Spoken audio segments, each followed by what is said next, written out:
By the early 1880s, the boom days of the Comstock Lode were coming to an end. During the 1860s and 70s, the Comstock mines had earned their owners as much as $38 million in a single year. But a mere 6 years later, most tunneling had ceased. Miners dug to 5,000 feet and found nothing. North America's biggest silver deposit had been mined out.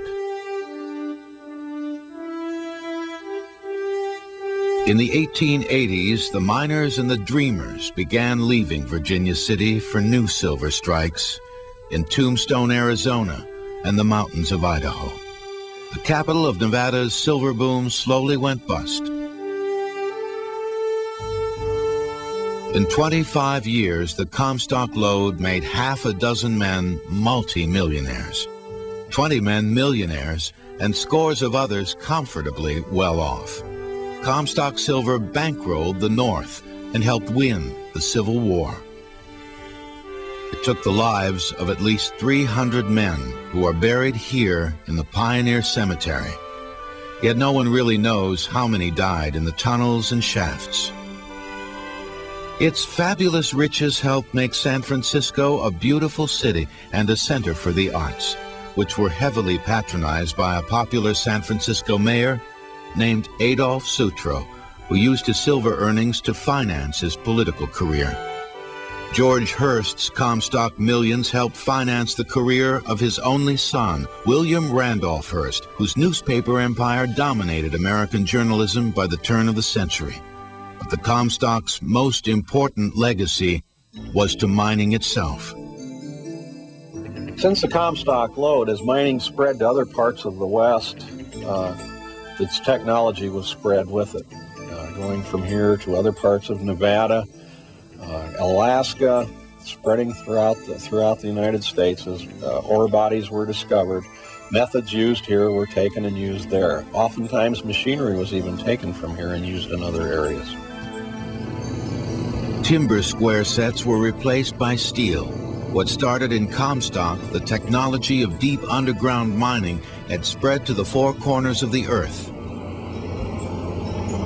Today, gold and silver are still being mined near Virginia City, but with tools and techniques very different from the Comstock days. Huge earth movers in open pits have replaced the men who labored far below the ground. We can move a ton for about less than $1 a ton in our case. The old timers, even back then, cost them significant. To them, it was, in a couple dollar per ton range, even back then. And that would equate to probably $40 or $50 a ton today.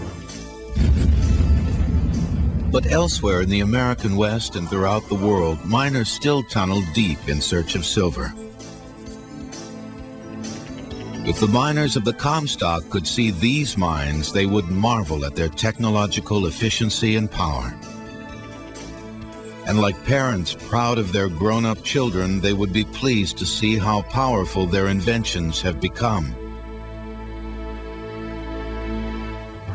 Modern mining technology owes an enormous debt to the men who mined the Comstock Lode, men of rare genius and driving ambition, men of astonishing courage and remarkable strength, men who had the brains, the muscle, and the sheer determination to dig up the treasures hidden deep inside Nevada's mountains.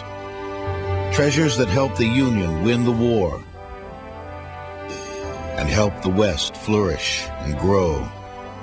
The Comstock miners faced a formidable challenge. To meet the challenge, they invented the science of underground mining. The mines they dug and the miners who dug them are truly modern marvels.